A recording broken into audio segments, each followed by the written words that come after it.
Hello and welcome to today's presentation.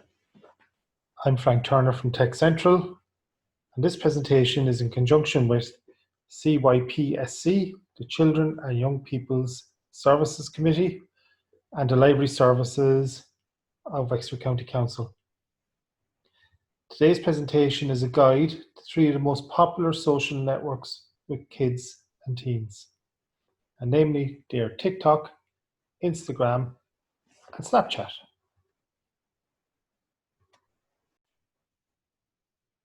So let's look at our first social network, and that's TikTok.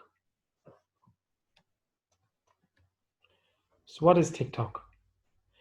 It's a social media app to create and share short videos with music, filters, and some other features. It's the world's fastest growing social media platform. It's been downloaded about 1.2 billion times. That figure is correct as of February or that.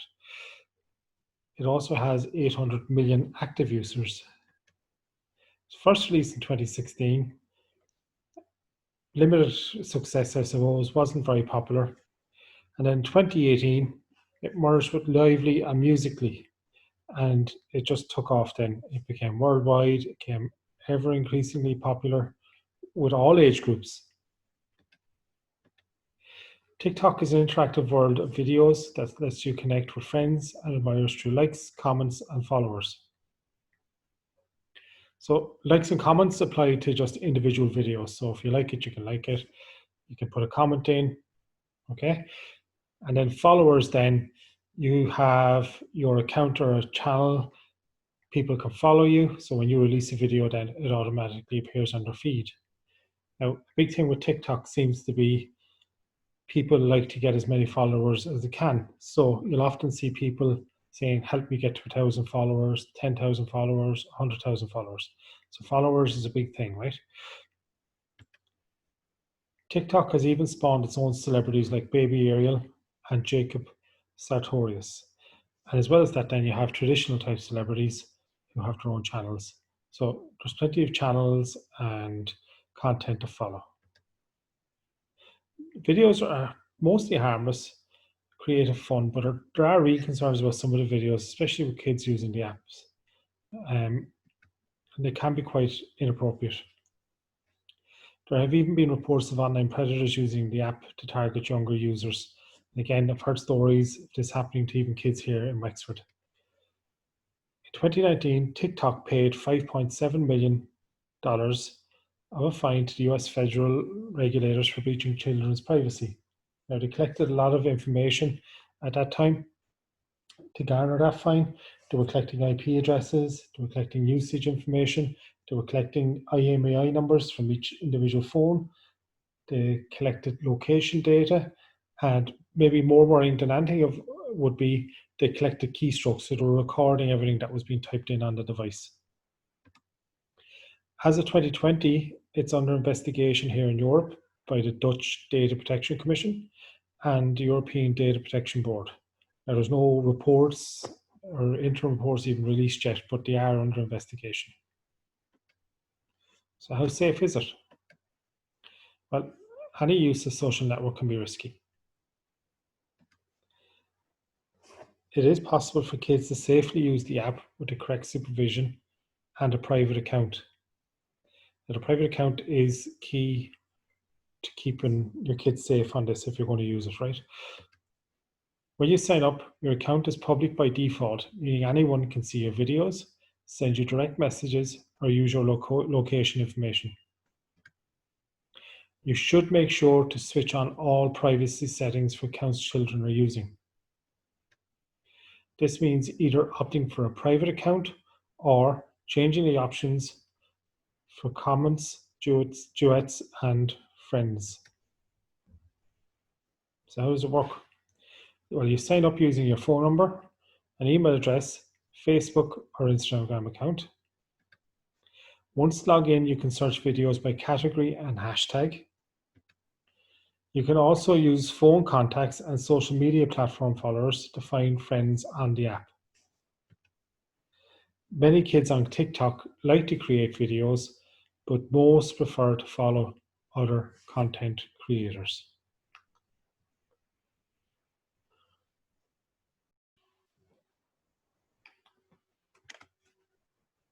So, is TikTok appropriate for kids? Well, many videos on the platform include sexual lyrics and swearing, and in my opinion are inappropriate for younger children and set a bad example maybe for kids as well. It's very easy to find people in revealing clothing or acting in a suggestive manner. And to be honest, the videos aren't just limited to this, right? You can also see videos on, I've seen videos on how to get vodka into a teen disco. So what I showed them how to do is how to get vodka into a Capri Sun pouch and how to seal it then so when it's checked by bouncers, it doesn't look like it was ever opened. So there's videos on all sorts. TikTok won't allow you to search for objectionable content like sex or porn. But like everything, there's ways around it. You can substitute letters. So like, I'm sure maybe some of you with passwords and stuff, instead of an I, you might put in a 1. But you can do that for your search terms as well. And just hope that maybe a like-minded person as a content creator is maybe tag videos like that. It's also possible to spend real money by adding virtual coins to your digital wallet. So there's a couple ways you can do this. The first way is if I referred my friend to TikTok, well then I get paid so many digital coins for that. But more worrying, and it's like the in-game purchases on games and stuff like that at Play stores, you can add a credit card or a debit card to it and you can transfer real world money into your digital wallet. So what age is TikTok recommended for? Well, under the terms of service, you're supposed to be a minimum of 13 years old. If you're under 18, if you're 18 or under, you're supposed to have adult approval, okay? And that's all well and good if an adult is to set up the account because you can ensure all these things. But if a child is left to their own devices and they set up the account, chances are they may lie about dates of birth so that they have unfettered access to the system. In reality, there's plenty of tween users. And I would feel again, if a younger child or a tween are to get TikTok, that the adult should set up the account. They can put in the protections that are there if they wish, but at least then the adult has access. They can monitor what's going on the system as well. So part of the protections is making an account private. And in this, when the account is private, there's some restrictions you can put into place, and you'll see this in a minute. So what I'm going to do is I'm just going to run through first how to run the account, make the account private, and then I'm going to show you some screenshots on how to do the same as well. So first step is you click on Me. So when you're on the main screen, in the bottom right-hand side, you'll see Me. So you click on that. You go to the 3 dots to go into the settings menu. You tap on Privacy and Settings. And then you'll see a toggle switch for private account.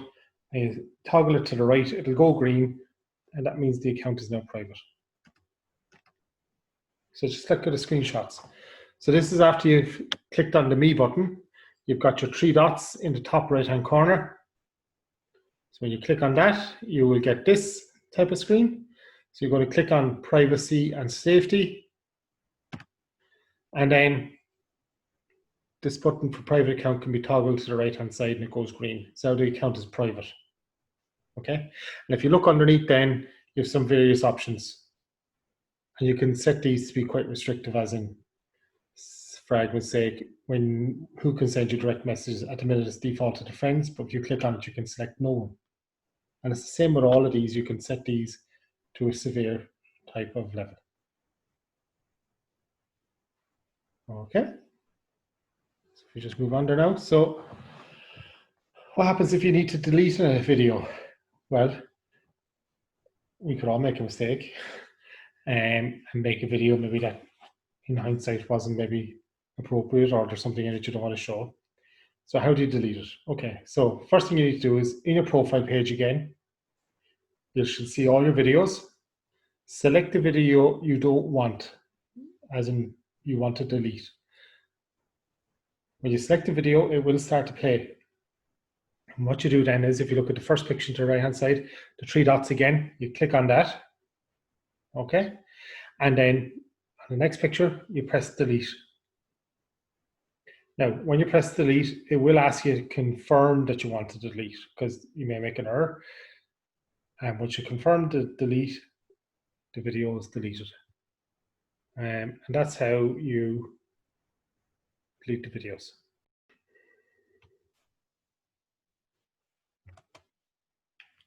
So how do you delete a TikTok account? So another question that could be asked. It's very easy to do. So again, you're going into your profile, so you're going to click on me. You're going to click on the three dots to enter the settings menu. Select manage my account.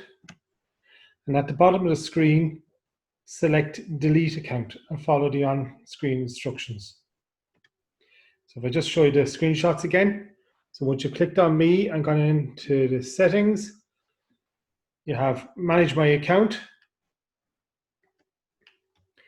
And then you can see the delete account option at the bottom of that screen. Now, the reason why I'm saying to you follow the instructions on screen is it depends on how you set up the account in the first place. Did you set up using a phone, an email address, a Google account, Facebook account, Instagram account, whatever? It depends on how you set it up. That will dictate what will happen next. But they're all very easy to follow instructions from there on in. But they all generally involve either signing into an account or receiving a code and putting that in to delete the account. Are there ways to limit or restrict the kids' activity on TikTok? Right. Okay, in addition to block search terms, TikTok also offers digital well-being features, right? You can limit the time on the app. It makes things a bit easier to restrict. There is a remote function on it, so you don't need to be on your child's device to change settings. It can all be done remotely. To put these features on, again, you click on me and the three dots, and you're going to go to digital well-being and follow them from there, right? Now, there is a new option on it called family pairing, okay? So you're going to need two devices. You're going to have your kid's device and you're going to have your device. So on your device, you go in to family pairing, you set up your adult account, okay? It will give you a QR code. Those funny kind of barcodes that are shaped like a square with the dots. You're going to scan then that barcode using your child's device. Now both are linked, and that gives you all the remote control options then from there.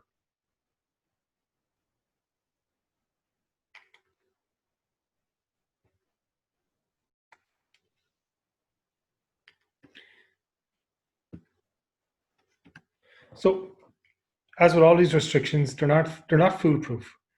Even with filters on, kids using the app on their own might come across age-inappropriate videos, and that's sadly just a fact of life. If you're going to use these apps, things are going to get through the net, right?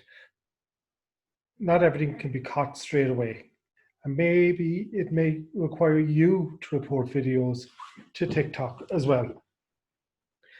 So just on the family pairing, I'm just going to run through it step by step again, because I do think it's a feature that may be worth using, okay? So if we just run through it again. So again, if you click on me to go to your profile, okay? Go into the privacy and safety settings. You can see well-being down here underneath the general tab. Go down, click that. You have three options here. You have screen time management and restricted mode, family pairing. And we go to family pairing is what we're going to do. But as far as I know, and I've seen, the screen time and all can be managed from within the family pairing, but it can be done remotely. So once you click on family pairing, you're going to select parent. Okay. Then there's some information. You can set a limit on your family member's watch time, exclude content that isn't suitable, limit who can send messages to your family member. So you're going to click continue, and then you have this QR code. So now what you're going to do is you're going to run the app on your child's device, tablet or phone. But this time you're going to select on teen. And then you're going to go through the same process, except you're going to scan that barcode off your phone. And then you can set the limits then as you wish from there. So that's it for TikTok. We're going to move on to Snapchat now, okay?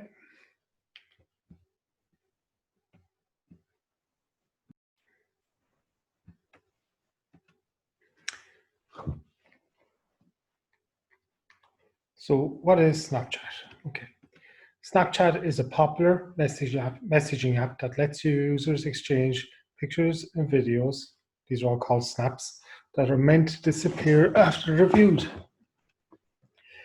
It's advertised as a new type of camera because the essential function is to take a picture or a video, and then you can add a filter, a lens, or some other effect, and then you can go on and share them with your friends. So Snapchat works in the following way. All you need to do to sign up is your name, an email address, and your birth date. On Snapchat, users go by a handle, right, or a username or a nickname maybe, right? And Snapchatters do gravitate towards silly names. To add friends, similar to TikTok, you can upload your contacts or search for people you know. You can also automatically add someone by taking a picture of their Snap code. A Snap code is a unique QR code to each user. So similar to the QR code that we had on TikTok, you have a QR code here on Snapchat as well that you can share with friends. On Snapchat, photos and not text usually start the communication. To begin a conversation, you tap the big camera circle and take a snap. There are all sorts of photo editing tools. You have to experiment to figure out what to actually do, as well as filters to adorn the messages. And some of them are quite humorous, I have to say you can have a bit of crack with it. Once you customize your snap, you can send it to anyone in your friends list or add it to your story, which is a record of the day that your friends can view for 24 hours. Similar to TikTok, there are ages specified in the terms and conditions of Snapchat, and you must be 13 or older. So you have to enter your birthday to set up an account, but because there's no age verification, it's easy for under 13s to sign up and just tell a little white lie. The myth about Snapchat is the messages all disappear. Well, it does depend, right? If you set a time limit on a snap, it will disappear after it's viewed. However, the receiver of the photograph can take a screenshot of an image using their phone. Now, if you were to use the screenshot function within an Android phone or an Apple phone, the sender of the image will be notified that you've taken a screenshot. Now, there's not much you can do at that stage, except to ask for it to be deleted if that's what you want, but at least you know. However, there are third-party screen capture apps. A phone screen capture will notify the sender that the image was captured, that's what I was saying to you, but the third-party apps don't trigger a notification. So if it's the phone screenshots system, you'll be notified. If it's another application that you've downloaded to take screenshots or record a screen, you're not going to be notified.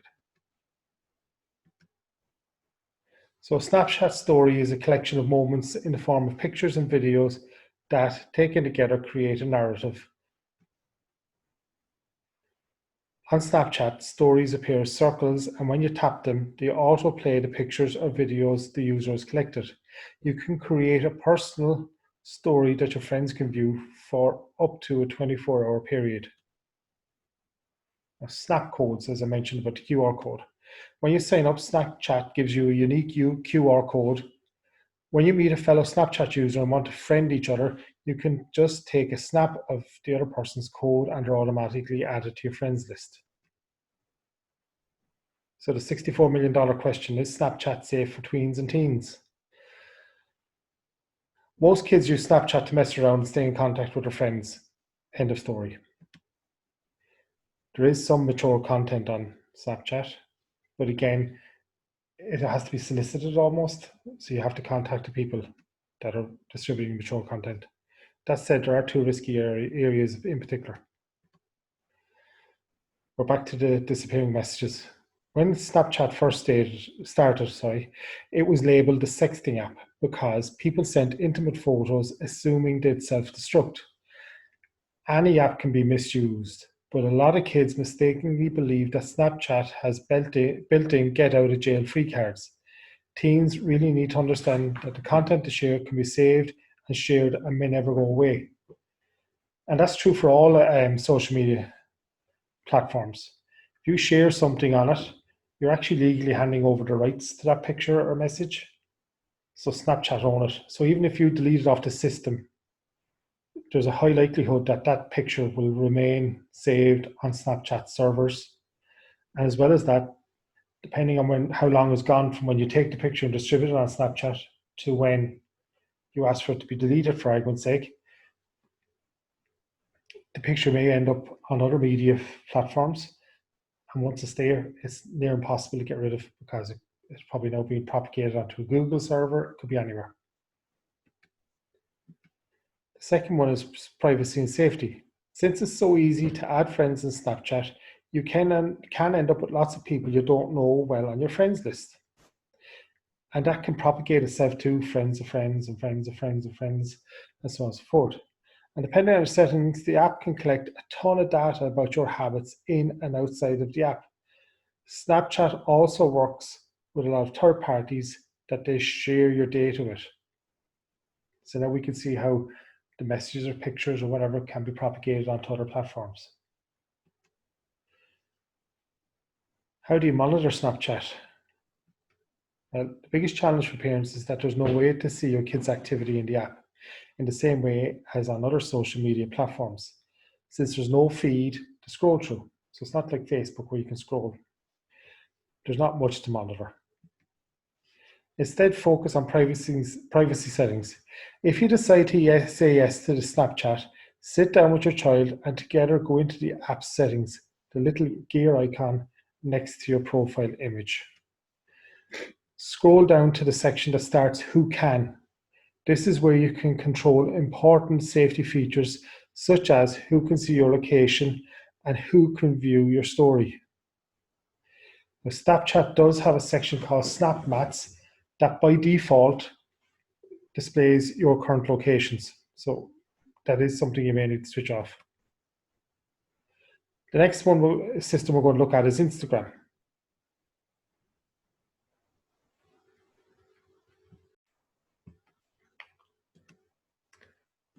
So Instagram is a popular free social networking app that predominantly lets users post photos and videos. You can follow friends and celebrities and you can send messages. And friends and celebrities can easily be found through the search function within the app. It's owned by Facebook. As I was alluding to, it is a photo forward format, and that's more appealing to teens and younger people. Once you create an account, you get your feed going by following friends and celebrities, and as I said, there is a search function for all that. You can search by names. When you're ready to share your first post, you just tap the plus sign and you select your library and then the photo or video.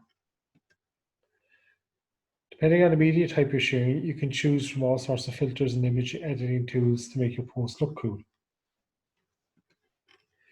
Then you can add a caption or a hashtag. If you pick a hashtag, you can join a wider conversation, maybe using that tag. You also get the option of inserting your location onto your Instagram post, but again, that wouldn't be recommended for kids and teens. Instagram offers a lot more features too. So you can have direct messages, where you can send direct messages to one or more people, including people you don't follow and who don't follow you. Just to have a little note there, if you're using it on a PC, the website version doesn't support direct messages. You can also have a Snapchat-like feature where the messages disappear. You can have a 15-second video or slideshow of a story. And then there's also Instagram TV. And they're longer format videos in the 15 seconds.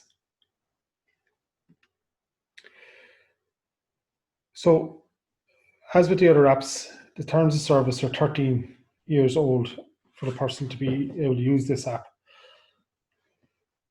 But there's no age verification process again, which now there's a bit of a trend now on this, isn't there?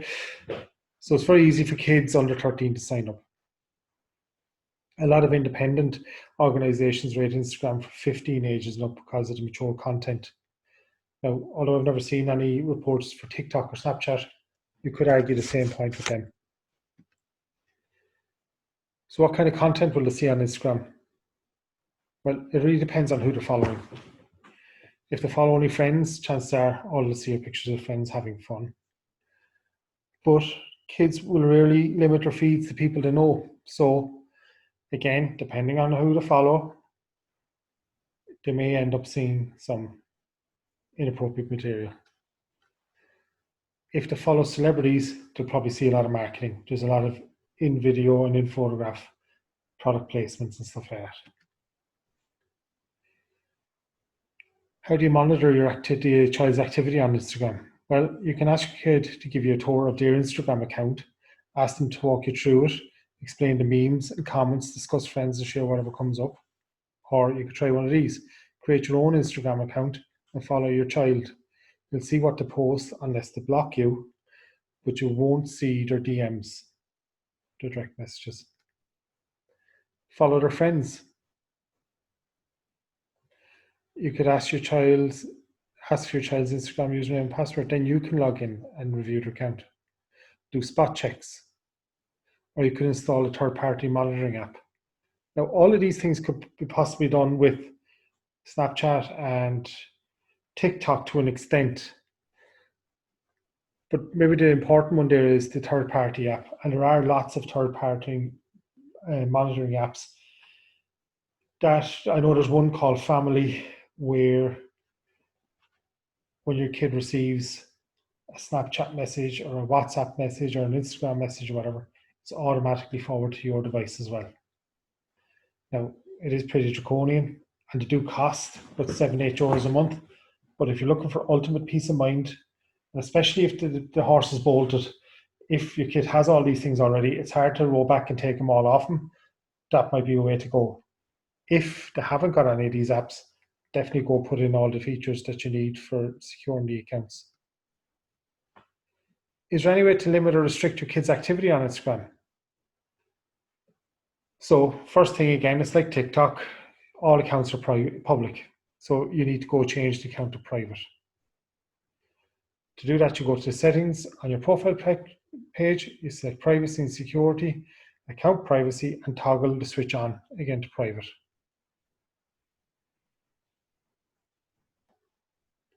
You do get a lot of other options in the privacy and security section. And I would suggest you spend time going through. There's so many of them, you're better off going through them yourself and see. And experiment yourself. Switch them on, switch them off, download it onto your own phone and try it. You can't lock the privacy and security settings on Instagram. So if you do go to the time and you set all these settings, there's no PIN codes, no passwords, and your kid can go in afterwards and change the settings back. You can limit comments to followers, block comments to specific people, and hide offensive comments on your children's posts, right? You can also control whether or not people can reshare their posts. And you can also prevent people from automatically adding pictures to your profile without your approval. Something has come up a couple of times when we've done these talks before physically within the library branches are what are rinstas and what are finstas. Okay, so a rinsta is a real Instagram account, okay? So a rinsta account reflects the online persona teens want to show the wider world. It'll probably be heavily curated and thought over. And a real Instagram account is considered a public self you wouldn't have any problem with your parents or a future employer seeing. So this is you at your best, a little angel, right? A finsta is a fake Instagram account. Now, might be a bit harsh to call it spam, but that's effectively what it is because it's not real. Okay, the spam account is often private and gives teens the opportunity to be themselves and mess around without the fear of damaging their identity with their wider peer group, family, or future employers. Followers are best friends or members of a close-knit group of friends. So now when you're going through your settings, beware, there could be 2 accounts on the go, right? And Finsta, ironically, is probably where the real self lies. I just put this slide in, it's some interesting statistics from a survey done of American teens. There was a couple of 100,000 children were surveyed.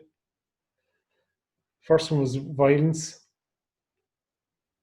Okay, so 56% of tweens and 61% of teens expressed or encountered violent subject matter or thoughts. Mental health, almost 32% of tweens and 46% of teens engaged in conversations about depression or anxiety. Cyberbullying. 62% of tweens and 70% of teens experience cyberbullying as a bully, a victim, or a witness. Drugs and alcohol. 59% of tweens and 75% of teens engaged in conversations surrounding illegal drugs and alcohol. 23% of tweens and 35% of teens were involved with a self-harm or suicidal situation. And then the last section is sexual content and sexting. 55% of tweens and 72% of teens encountered nudity or content of a sexual nature.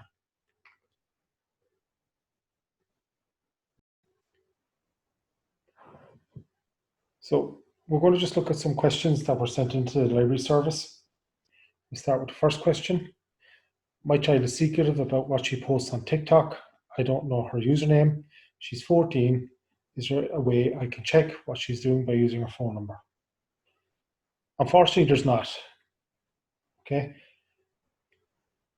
But I suppose what you really need to do is try and find her account on TikTok and see what she's doing. And you may be able to find her using her real name, because your real name is part of your profile when you're creating it. So you might find her that way. Or you might be able to find her through her location. So for argument's sake, if you're in Rosslare or Enniscorthy or wherever. But you have to go through each video individually to find them, anything that's tagged with that location. Failing all that, you'll just have to try and get her username from her phone when she's not looking, basically. Next question. Can I contact TikTok to ask them to block my 11-year-old from setting up an account?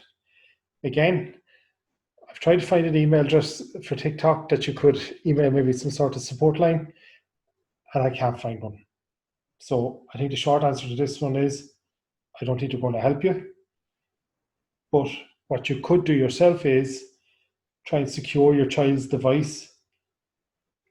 Probably the easiest way, if it's an Apple phone, would be to put a password on the App Store. And if it's an Android phone or tablet, you could set up the device as a family group, and you could restrict the installation of apps from there. That probably would be the only way of doing that one, if they haven't already installed it.